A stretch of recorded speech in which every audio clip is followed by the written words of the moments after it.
Buongiorno cari amici, ben ritrovati in questo spazio in mia compagnia. Vediamo oggi i nati del 29 febbraio e quali sono gli influssi che questi nati ricevono dagli astri e come si traducono in termini di esperienze o di destino proprio per questi nati. Prima però vi invito, se ancora non l'avete fatto, ad iscrivervi al mio canale YouTube e se ancora non l'avete fatto, ad iscrivervi al canale YouTube del Marietto Veneziano. Grazie sempre del vostro sostegno. Allora, questi nati presentano alcune caratteristiche, tanto per cominciare un giorno già molto particolare di suo, poiché è il giorno dell'anno bisestile, il giorno che si riaffaccia solo ogni 4 anni. Perciò è già straordinario sotto questo aspetto di suo. Però per quanto riguarda le influenze o gli influssi, le presenze astrali più forti in questo giorno, abbiamo appunto un quadro molto chiaro. Per cominciare, il dominio mensile è sempre della costellazione Pesci e alle cui spalle sappiamo ormai già che è presente Giove. Perciò eh, ancora in questo giorno Giove ha dominio e dunque elargisce i suoi doni a questi nati. Ad aggiungersi agli influssi di Giove vi è l'influsso della stella Capo, vale a dire la prima costellazione visitata dal viaggio della Luna. Sapete che la Luna comunque compie un viaggio ogni giorno e nella sua traiettoria attraversa, diciamo così, dal punto di vista terrestre, osservando il suo moto, attraversa alcune costellazioni.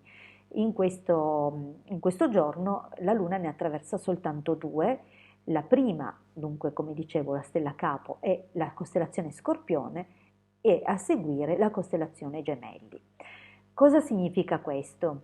Il fatto che ci siano solo due costellazioni è comunque indice di una lettura molto più semplificata, ma è anche segno che i cicli vitali di queste persone si riducono a un unico immenso enorme loop ciclo in cui gli influssi Marte e Mercurio sono perennemente attivi, dunque hanno una fortissima impronta di questa natura, di questo tipo e anche i loro cicli vitali non possono essere conteggiati poiché sarebbe sempre solo di un anno, ma l'anno successivo si ripete l'influsso della costellazione Gemelli e così via. Dunque ehm, è, è un influsso particolare in questo senso e ci permette appunto di valutare in chiave positiva perché non ha neanche nessuna opposizione ai gemelli, dunque fornisce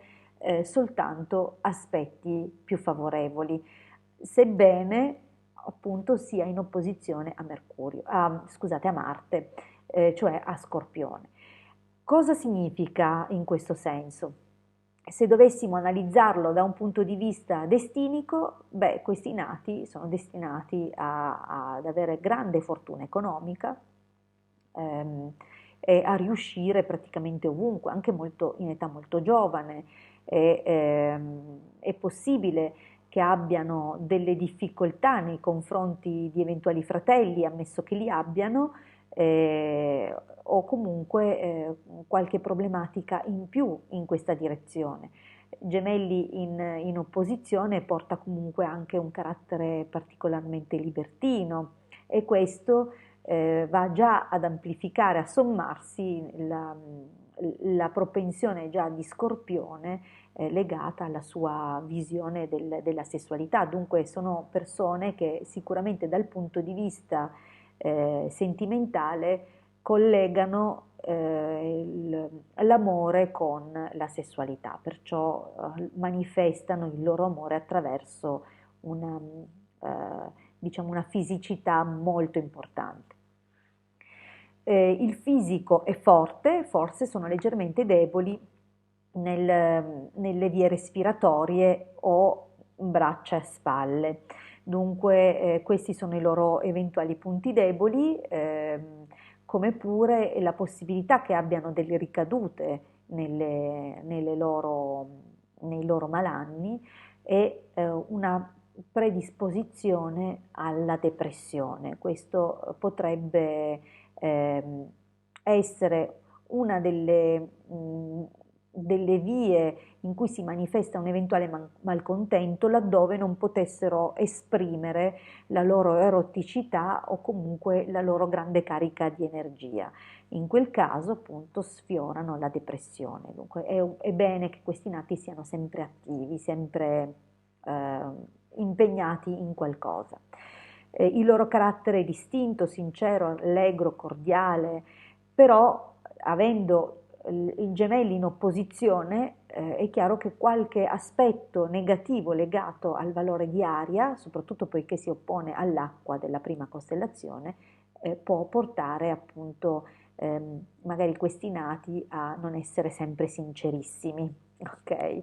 E appunto ad avere anche magari di essere un po' ambivalenti, però di base sono molto cordiali, molto rispettosi e soprattutto cercano sempre di mediare e sono diplomatici. Ambiscono alla carriera militare o comunque sono molto attratti da quello che riguarda questo ambito e questo mondo, e se dovessero sceglierlo dal punto di vista lavorativo o di realizzazione personale farebbero sicuramente un'ottima scelta e una bella carriera.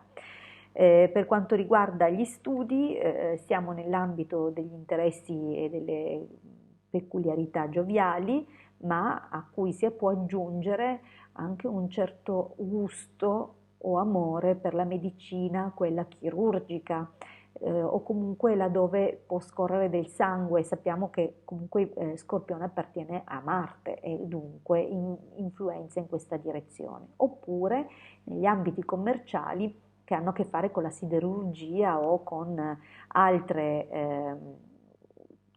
metalli, altre cose di questo tipo, comunque in genere cose di precisione.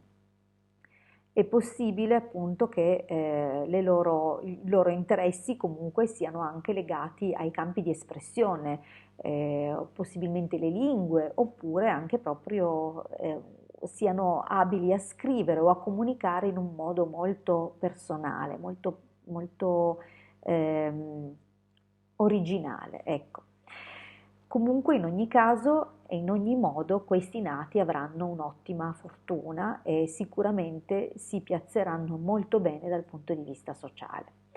Bene, detto questo, io vi ricordo che se vi interessa la personalizzazione o uno studio approfondito e personale degli influssi legati al vostro giorno di nascita e dunque ai cicli che l'astrologia lunare mette a disposizione perché vengano appunto esaminati e conosciuti, non avrete che da contattarmi per approfondire appunto un'indagine. Vi ringrazio comunque per avermi ascoltato fino qui e mi raccomando, se ancora non l'avete fatto, iscrivetevi al canale YouTube del Marietto Veneziano e se ancora non l'avete fatto, iscrivetevi anche al mio canale YouTube. Vi ringrazio moltissimo e vi rinnovo l'appuntamento a domani. Grazie.